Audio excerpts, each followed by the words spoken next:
মেয়েটিকে নিজের করে পাওয়ার জন্য এক বিকৃত স্বভাবের বৃদ্ধ ডাক্তার মেয়েটি অচেতন থাকা অবস্থায় তাকে জড়িয়ে ধরে চুমু খেতে শুরু করে। আর এই কাণ্ড চলে দীর্ঘ 2 ঘন্টা 7 মিনিট 18 সেকেন্ড ধরে। যতক্ষণ না মেয়েটির বাবা মা হন্তদন্ত হয়ে হাসপাতালে এসে পৌঁছন, ততক্ষণ পর্যন্ত ওই বৃদ্ধ ডাক্তার লাওবাই থামেনি। অতপর নিজের মেয়ে বিপদমুক্ত হয়েছে জানতে পেরে বাবা চরম উত্তেজিত হয়ে ওই বুড়ো ডাক্তারকে জড়িয়ে ধরে নিজের মেয়ের জীবনদাতা মনে করে বসেন। এমনকি মেয়েটির মাও কৃতজ্ঞতা জানাতে গিয়ে ডাক্তারকে একটা চুমু খেয়ে ফেলেন। কিন্তু বুড়ো ডাক্তারের বয়স্কা নারীদের প্রতি কোনো আগ্রহ ছিল না। তার সমস্ত নজর ছিল বিছানায় অচেতন অবস্থায় শুয়ে থাকা লিসার দিকে। ঠিক তখনই লাওবাই মনে মনে প্রতিজ্ঞা করে যে কোনো উপায়ই হোক সে লিসাকে নিজের করে নেবে। পরের দিনই লাওবাই রোগী দেখার নাম করে আবার লিসার কাছে আসে। ব্যান্ডেজ বা ওষুধ বদলে দেওয়ার উছিলায় সে আবারও মেয়েটির শরীর নিয়ে নোংরা সুযোগ নেয়। অত্যন্ত সরল মনের লিসা ডাক্তারের এই আচরণ নিয়ে খুব একটা বেশি কিছু ভাবেনি।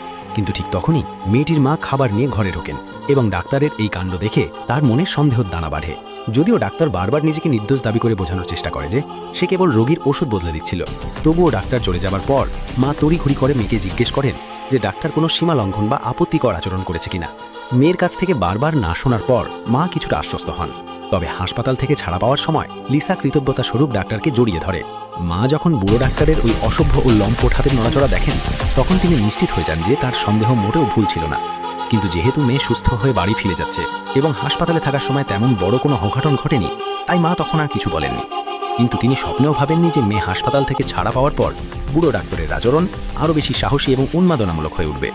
লাওবাই ওই অল্প বয়সী ক্লিনিক্যাল মেয়েটির প্রেমে অন্ধ হয়ে গিয়েছিল এবং তখন থেকেই সে মেয়েটিকে পাওয়ার জন্য মরিয়া হয়ে তাড়া করতে শুরু করে। প্রতিদিন গোপনে সে মেয়েটির প্রতিটি পদক্ষেপ অনুসরণ করত। মেয়েটির বাড়ির ঠিকানা এবং প্রতিদিনের কাজকর্মের সময়সূচি ভালোভাবে জেনে নেওয়ার পর সে ইচ্ছে করেই মেয়েটির সামনে নানা উছিলায় এসে হাজির হতে শুরু করে, যাতে সে নিজের পছন্দের মানুষের একটু কাছাকাছি থাকতে পারে।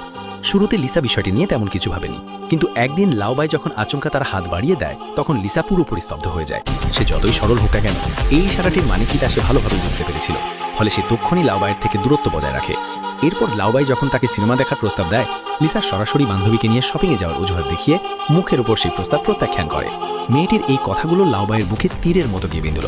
30 বছরের একাকী জীবনে এই প্রথম সে কোনো মেয়েকে ডেটে যাওয়ার প্রস্তাব দিয়েছিল, আর সেই মেয়েই তাকে এভাবে নিষ্ঠুরভাবে প্রত্যাখ্যান করল। নিজের ক্ষোভ ও হতাশা ধরে রাখতে না পেরে সে চারপাশের জিনিসপত্র ভাঙচুর করতে শুরু করে। পরের দিন লিসা গতকাল ঘটে যাওয়া সব ঘটনা তার বাবা মাকে খুলে বলে।